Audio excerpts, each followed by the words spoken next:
Durante años, Rafael Correa fue uno de los presidentes más visibles de América Latina. Hablaba todos los sábados, daba discursos largos, respondía a periodistas, atacaba a sus enemigos en público, se mostraba seguro, dominante, confiado.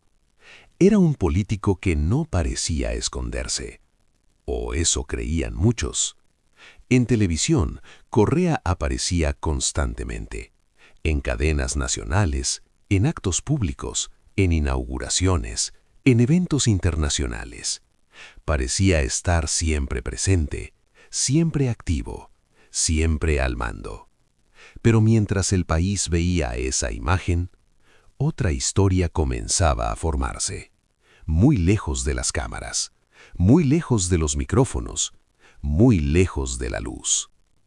Todo empezó con pequeños detalles, cosas que al principio casi nadie notó. Un auto oficial saliendo del palacio a medianoche, luces encendidas cuando todo estaba cerrado, reuniones fuera del horario normal, entradas por puertas secundarias. Nada escandaloso, nada evidente, solo extraño. Algunos empleados del Palacio de Carondelet fueron los primeros en darse cuenta. Guardias, conductores, personal administrativo. Gente que veía cosas, pero no hablaba. Veían llegar autos sin placas visibles, personas que entraban rápido, personas que salían sin saludar, personas que nunca aparecían en fotos. Siempre de noche, siempre tarde, siempre en silencio. Al principio pensaron, será trabajo normal, será algo urgente, será una excepción. Pero las excepciones comenzaron a repetirse, una vez por semana, luego 2, luego 3, a veces casi todas las noches. Mientras el país dormía, el poder seguía despierto. En los registros oficiales no aparecía nada. No había reuniones programadas, no había agendas públicas, no había comunicados. Era como si no existieran. Sin embargo, algunos periodistas empezaron a notar patrones. Investigadores, reporteros políticos, analistas. Gente acostumbrada a leer entre líneas. Notaron que ciertas decisiones importantes siempre venían después de esas noches. Contratos aprobados, nombramientos inesperados, cambios repentinos, decretos urgentes. Todo ocurría sin previo aviso, sin debate, sin explicación. Y siempre después, de noches silenciosas. Un periodista veterano dijo una vez en privado, cuando Correa se reunía de noche, algo cambiaba al día siguiente. Pero nadie lo publicó. No había pruebas, no había fotos, no había grabaciones, solo rumores. En Ecuador, hablar del presidente no era fácil. Muchos medios ya estaban bajo presión. Multas, demandas, amenazas legales. Preguntar demasiado tenía consecuencias. Así que la mayoría callaba, pero no todos. En círculos políticos, las conversaciones comenzaron a cambiar. En restaurantes discretos, en casas privadas, en oficinas cerradas. Se hablaba en voz baja, siempre en voz baja. ¿Sabes con quién se reunió anoche? Dicen que vino un empresario. Dicen que fue un militar. Dicen que estuvo un juez. Dicen que vino alguien del extranjero. Nunca era claro. Siempre era dicen. Siempre era se comenta. Siempre era me contaron. Pero los rumores crecían. Algunos funcionarios comenzaron a sentirse incómodos. Pedían reuniones formales, pedían explicaciones, pedían participación. No las recibían. Las decisiones ya estaban tomadas. Cuando llegaban a ellos, solo quedaba obedecer. Y eso era nuevo. Antes, Correa debatía, discutía, escuchaba. Imponía sí, pero hablaba. Ahora, muchas cosas simplemente aparecían, como si vinieran de otro lugar.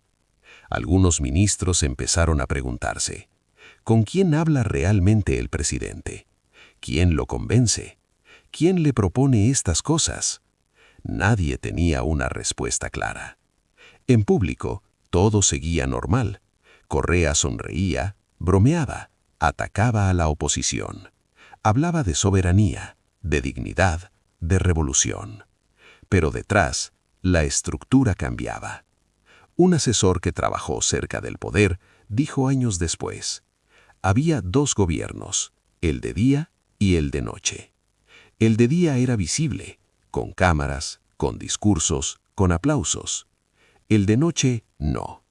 Ese era privado, selectivo, cerrado.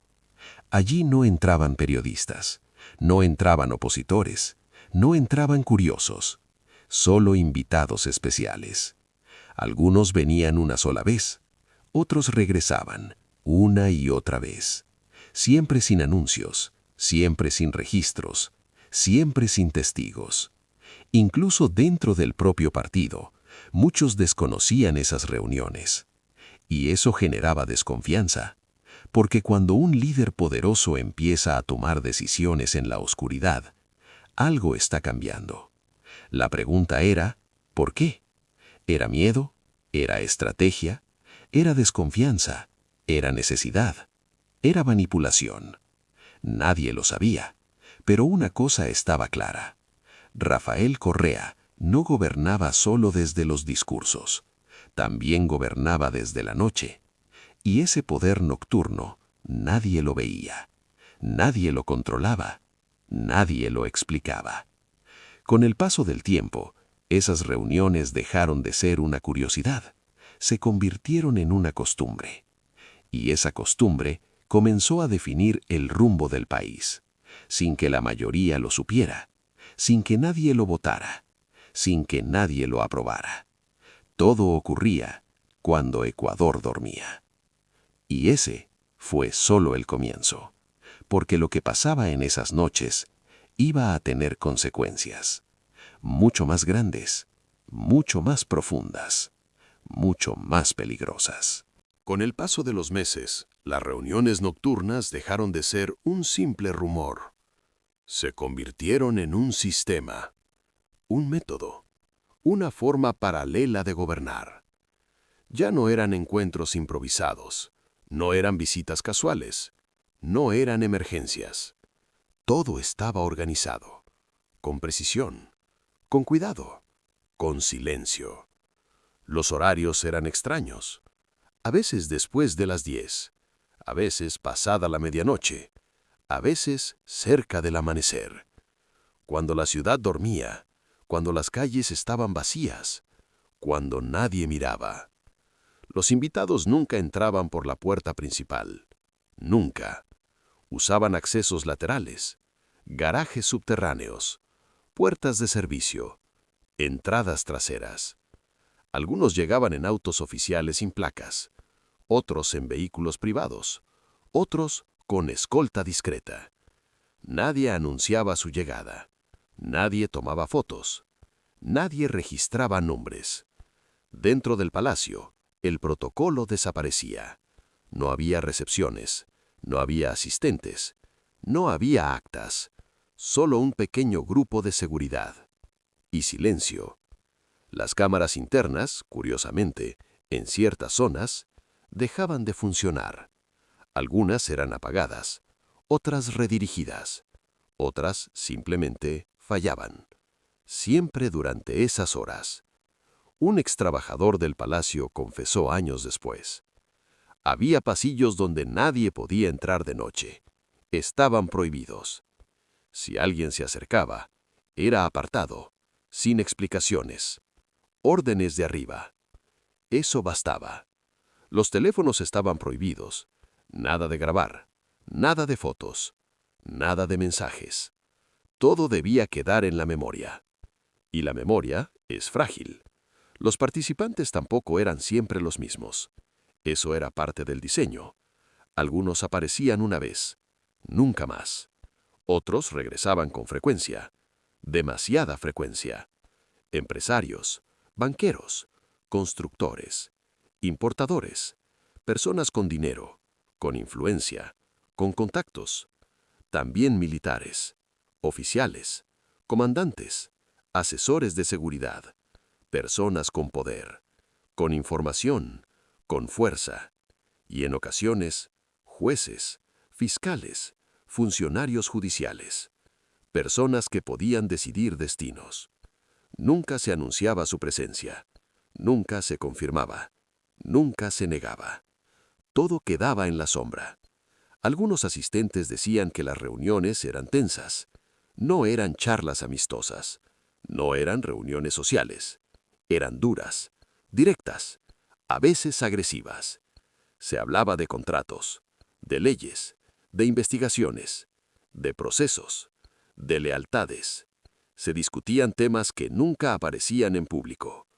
Un antiguo asesor relató: lo que se decía ahí no se decía en ningún otro lugar, porque ahí no había prensa, no había oposición, no había testigos, solo poder. En varias ocasiones, después de esas noches, ocurrían cosas extrañas. Empresas que ganaban contratos millonarios, jueces que cambiaban decisiones, investigaciones que se archivaban, personas que eran promovidas o destruidas, todo sin explicación. La relación era evidente, pero invisible. No había documentos, no había correos, no había papeles, nada que conectar. Solo coincidencias, demasiadas coincidencias. Dentro del propio gobierno, algunos comenzaron a inquietarse. Querían saber, querían entender, querían participar.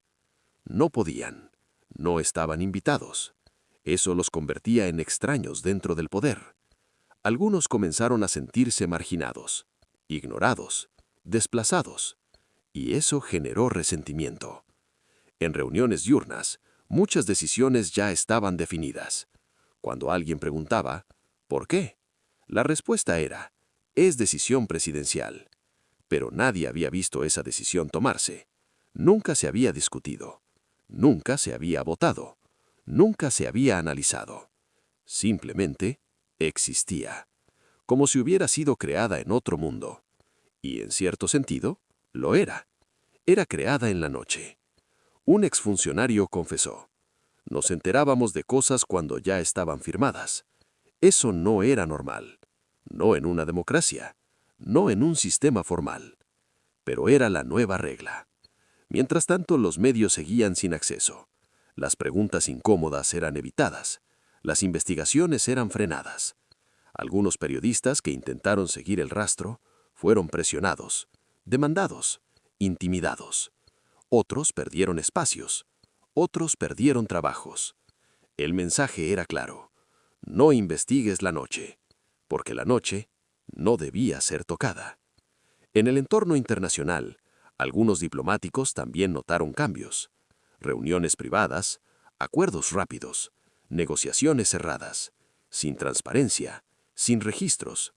Todo muy rápido, todo muy cerrado. Era como si una parte del Estado operara en secreto. Y esa parte tenía más poder que la visible.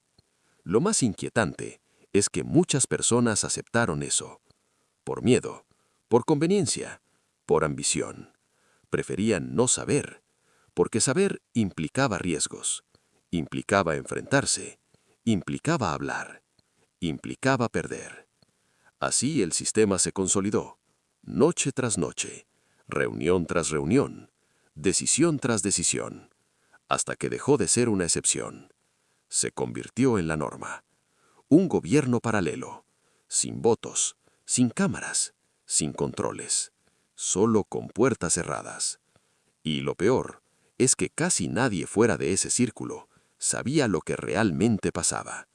El país veía discursos, veía inauguraciones, veía sonrisas, pero no veía las verdaderas negociaciones, las verdaderas presiones, los verdaderos acuerdos.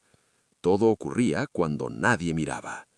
Y mientras ese sistema crecía, otro fenómeno comenzaba a aparecer. Personas que salían beneficiadas, siempre las mismas, y otras que comenzaban a caer, sin explicación, sin defensa, sin oportunidad.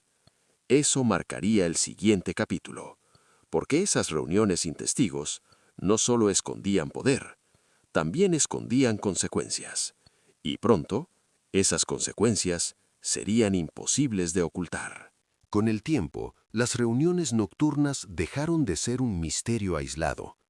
Comenzaron a mostrar un patrón claro, peligroso, imposible de ignorar. Después de cada noche, alguien subía y alguien caía. No siempre era inmediato. A veces tardaba días, a veces semanas, pero siempre ocurría. Un empresario que nadie conocía aparecía de repente lanando contratos millonarios. Una empresa pequeña se convertía en gigante en pocos meses. Un consorcio extranjero recibía permisos express. Sin concursos claros, sin competencia real, sin transparencia. Mientras tanto, otros empezaban a desaparecer. Funcionarios apartados sin explicación. Directores removidos de un día para otro. Asesores enviados al olvido. Personas que habían sido influyentes dejaban de existir políticamente.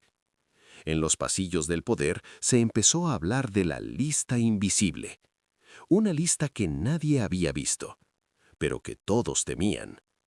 Decían que después de ciertas noches, los nombres cambiaban. Los favorecidos sabían que lo eran, y no preguntaban.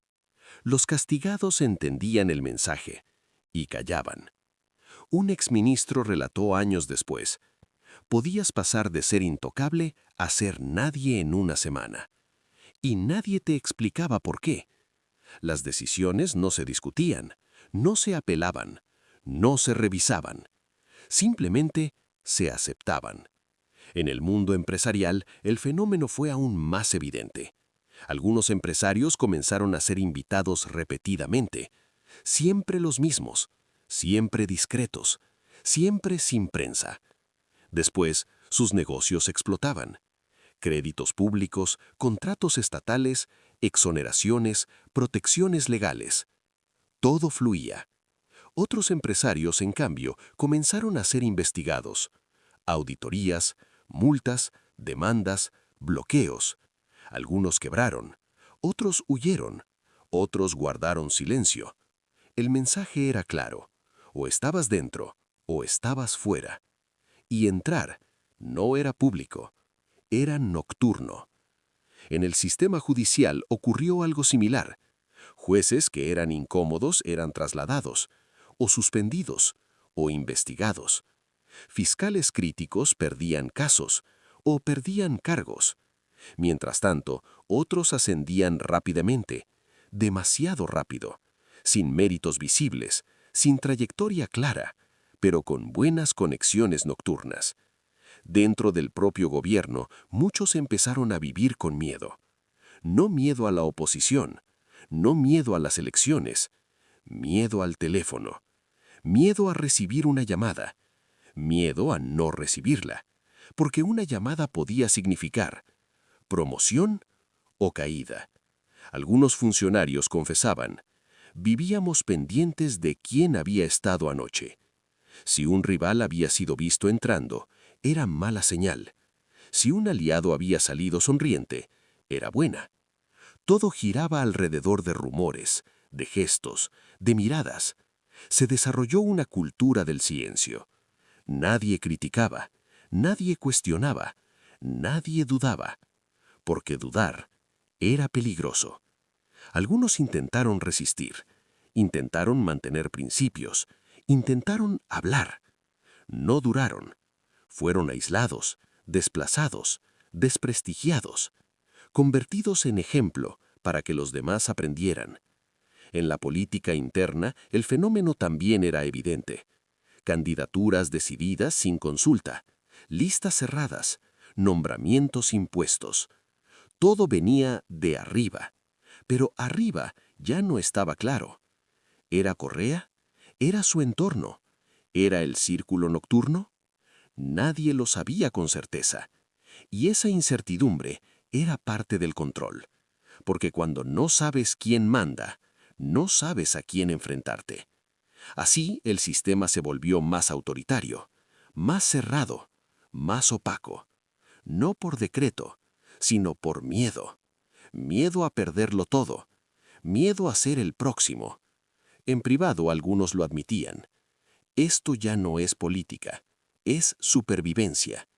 Cada decisión personal se volvía estratégica. ¿Con quién hablas? ¿Dónde comes? ¿A quién saludas? ¿A quién ignoras? Todo importaba, porque cualquier gesto podía ser interpretado y usado en tu contra. Mientras tanto, el país seguía sin saber nada. Veía obras, veía anuncios, veía discursos. No veía las víctimas, no veía los favorecidos, no veía las negociaciones. Todo ocurría detrás del telón. Un telón hecho de noches, de puertas cerradas, de silencios. Con el paso del tiempo, muchos entendieron la verdad. No importaba tanto lo que hacías de día, importaba si estabas presente de noche. Allí se decidía todo: carreras, fortunas, destinos. Y quien no entraba allí, estaba perdido. Ese sistema empezó a generar grietas, resentimientos, rencores, traiciones. Personas que habían sido leales comenzaron a guardar secretos, porque sabían que algún día podrían necesitarlos. Y ese sería el inicio de algo aún más peligroso. Durante años, el sistema nocturno funcionó casi sin errores. Era cerrado, disciplinado, temido. Pero ningún sistema basado en el miedo dura para siempre. Con el tiempo, las grietas comenzaron a aparecer, pequeñas al principio, casi invisibles. Una frase dicha de más, un mensaje reenviado, un comentario escuchado por accidente. Nada parecía importante, hasta que lo fue. Algunos de los beneficiados comenzaron a sentirse inseguros. Sabían demasiado, habían visto demasiado, habían escuchado demasiado. Y eso era peligroso, porque en ese tipo de sistema el conocimiento es un arma. Un exasesor confesó años después: todos teníamos algo que podía destruir a otros. Grabaciones, mensajes, notas, recuerdos precisos, pequeños archivos mentales. Y cuando la confianza desaparece, esos archivos se activan. El primer síntoma fue la filtración. Un documento apareció en manos de un periodista. No tenía firma, no tenía sello, pero era real. Hablaba de una decisión tomada en privado, de una reunión que oficialmente no existía. El gobierno lo negó, como siempre. Dijo que era falso, que era manipulación, que era ataque político. Pero nadie explicó cómo ese documento había salido. Eso inquietó a muchos, porque significaba una cosa: alguien estaba hablando. Después vinieron más: correos electrónicos, audios, testimonios anónimos. Nada completo, nada definitivo, pero suficiente para sembrar dudas. Dentro del círculo nocturno, el ambiente cambió. Ya no había sonrisas, ya no había bromas, había sospecha. ¿Quién habló? ¿Quién filtró? ¿Quién traicionó? Todos miraban a todos. La paranoia se instaló. Se empezaron a revisar teléfonos, a controlar agendas, a vigilar conversaciones. La desconfianza se volvió norma. Algunos comenzaron a grabar reuniones, en secreto, por protección. Otros guardaban copias de documentos, por si acaso. Se preparaban, porque sabían que el sistema podía caer. Y cuando cae, arrastra a todos. En paralelo, la presión externa aumentaba. Organizaciones internacionales, medios extranjeros, ONGs, comenzaron a preguntar, a investigar, a conectar puntos. Eso molestó al poder, mucho. La respuesta fue cerrar aún más secretismo, más control, más agresividad. Pero eso solo empeoró todo. Dentro del partido, las divisiones se hicieron visibles. Grupos que antes cooperaban, ahora competían. Alianzas que antes eran sólidas, se rompieron. Cada uno cuidaba su futuro. Algunos se acercaron más al líder, otros se alejaron discretamente. Nadie quería quedar del lado equivocado, porque todos sentían que algo se aproximaba, una tormenta. Un exfuncionario lo describió así: era como vivir en un edificio con grietas. Sabías que tarde o temprano se iba a caer. Las reuniones nocturnas cambiaron. Eran más cortas, más tensas, más frías. Ya no se hablaba libremente. Cada palabra era medida. Cada frase tenía doble sentido. Algunos invitados dejaron de asistir. Tenían miedo. Sabían que estar allí los comprometía. Otros siguieron, porque ya no podían salir. Estaban demasiado implicados. En ese clima surgieron traiciones, aliados que hablaban con periodistas, asesores que negociaban información, funcionarios que grababan audios, todo por protección, o por venganza, o por dinero. Porque cuando el sistema se debilita, todos buscan salvarse. Algunos usaron información como moneda. Yo sé esto, yo tengo aquello, yo puedo hablar. Era chantaje silencioso, sin palabras, con miradas, con insinuaciones. Eso contaminó todo. La toma de decisiones se volvió caótica. Nadie confiaba, nadie delegaba, nadie soltaba poder. Todo se centralizó, y eso creó más tensión. El líder empezó a recibir versiones contradictorias. Cada grupo le decía algo distinto. Cada uno defendía su narrativa. Ya no sabía en quién creer, y eso lo aisló aún más. En lugar de aclarar, se encerró, tomó menos consejos, escuchó menos voces, confió en menos personas.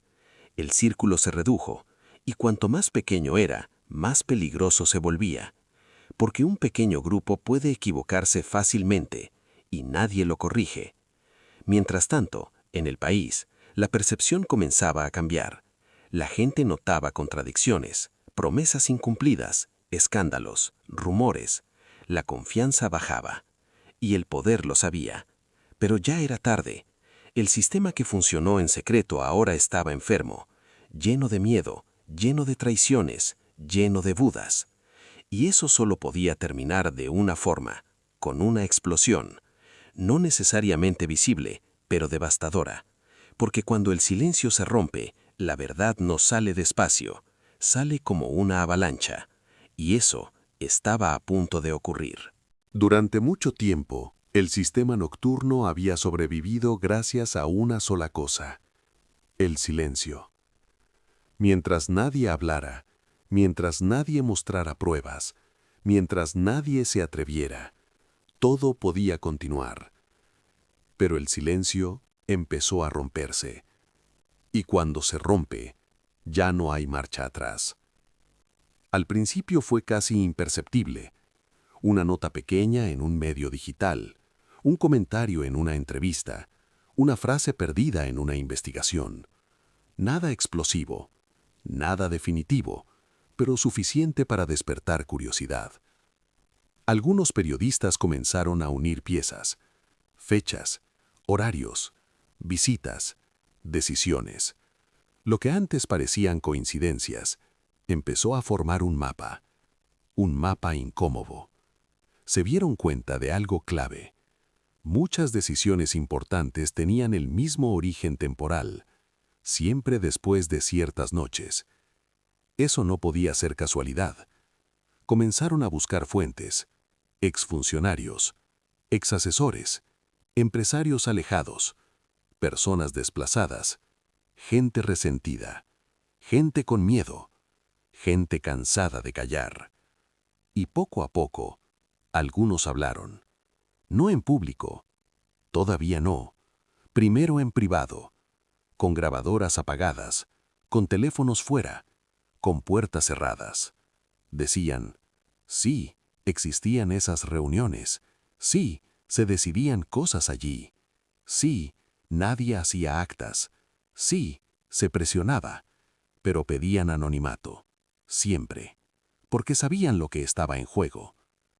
A medida que más voces aparecían, el rompecabezas se completaba. No era una teoría, no era una conspiración, era un sistema paralelo. Algunos medios extranjeros comenzaron a interesarse, publicaron reportajes, Investigaron archivos, compararon versiones. Eso amplificó todo. Ya no era solo un rumor local, era un tema internacional.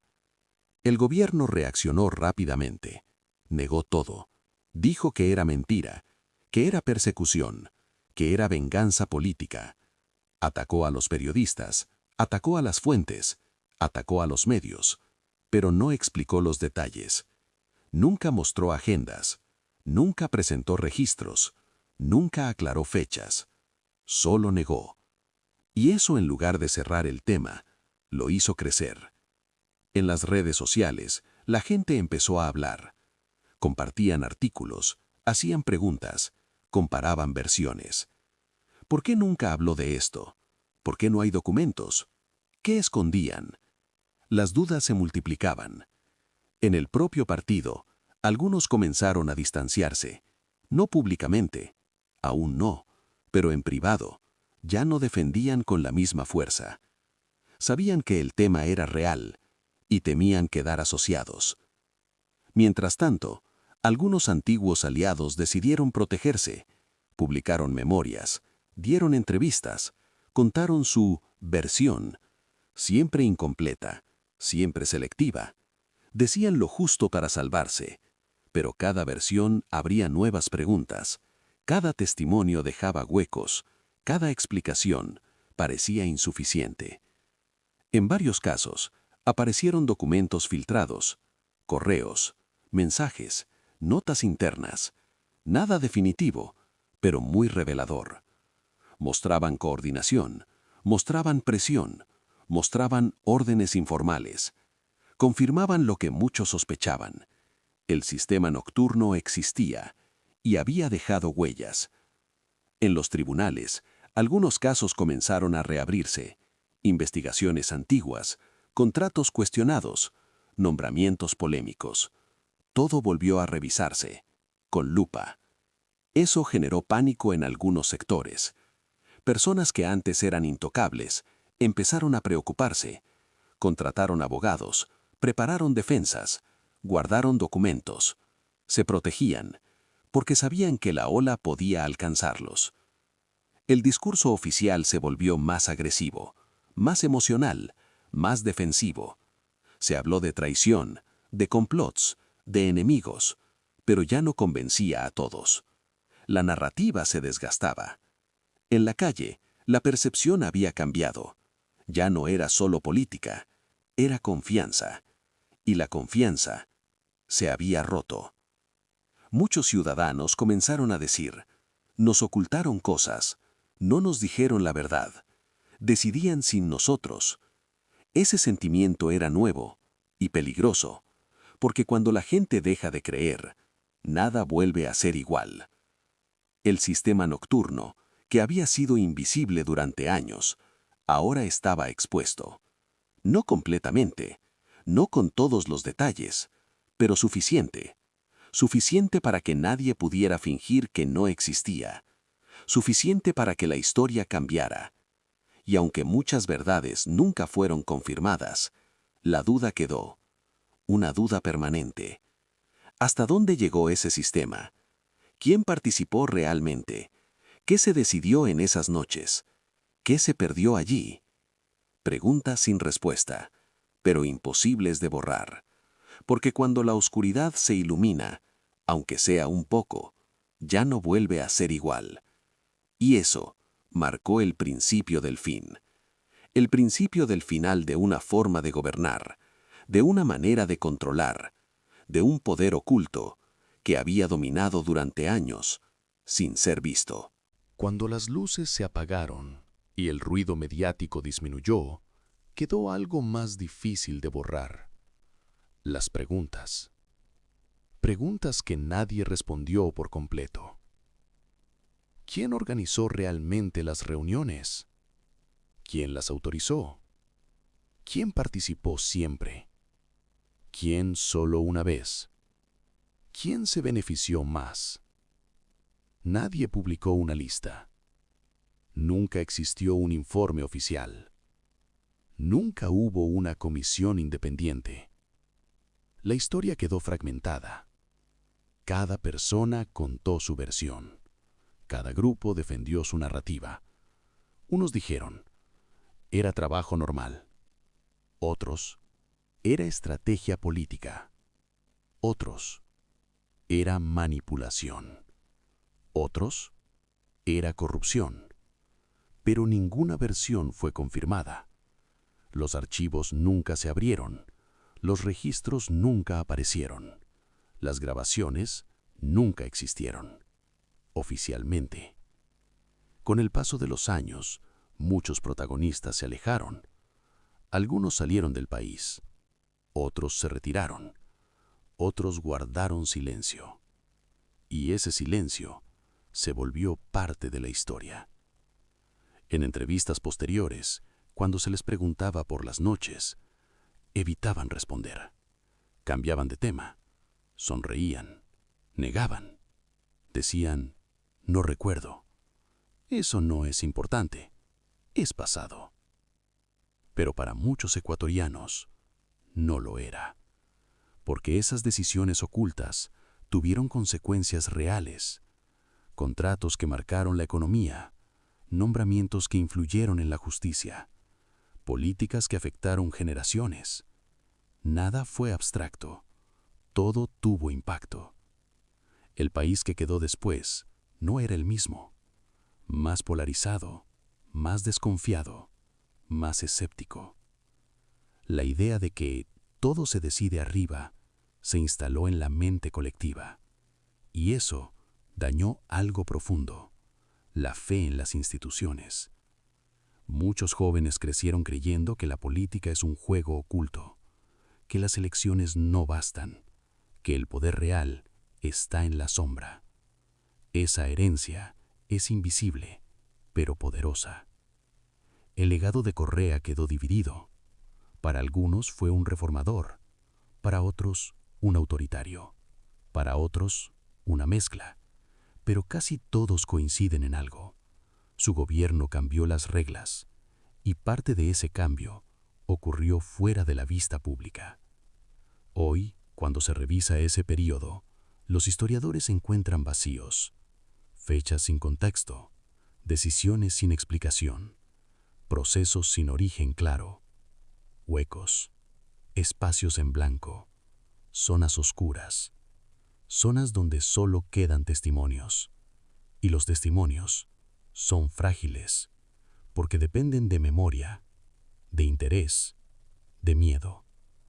Algunos que sabían más murieron sin hablar, otros envejecieron en silencio, otros eligieron olvidar, quizás por protección, quizás por culpa, quizás por cansancio. Nunca lo sabremos. En ciertos momentos han surgido intentos de investigar, propuestas, comisiones, proyectos. Siempre se diluyeron, por falta de apoyo, por presiones, por desinterés, porque remover el pasado es incómodo y peligroso. Es más fácil mirar hacia adelante, pero el pasado no desaparece, se queda, influye, condiciona. Hoy, cuando alguien menciona las reuniones nocturnas, muchos todavía bajan la voz, como si aún escucharan, como si aún temieran. Eso demuestra algo. El sistema ya no existe, pero su sombra sí, y seguirá existiendo mientras no haya verdad completa. Esta historia no trata solo de Rafael Correa, trata de cómo funciona el poder cuando nadie mira, de cómo se toman decisiones cuando no hay cámaras, de cómo se construyen realidades en silencio, y de cómo los países pagan el precio años después. Quizás algún día los archivos se abran, quizás aparezcan documentos, quizás alguien hable sin miedo, quizás. Hasta entonces, la historia seguirá incompleta, llena de fragmentos, de versiones, de sospechas. Y cada generación tendrá que decidir, creer, dudar o investigar, porque la verdad no desaparece, solo espera a que alguien se atreva a buscarla.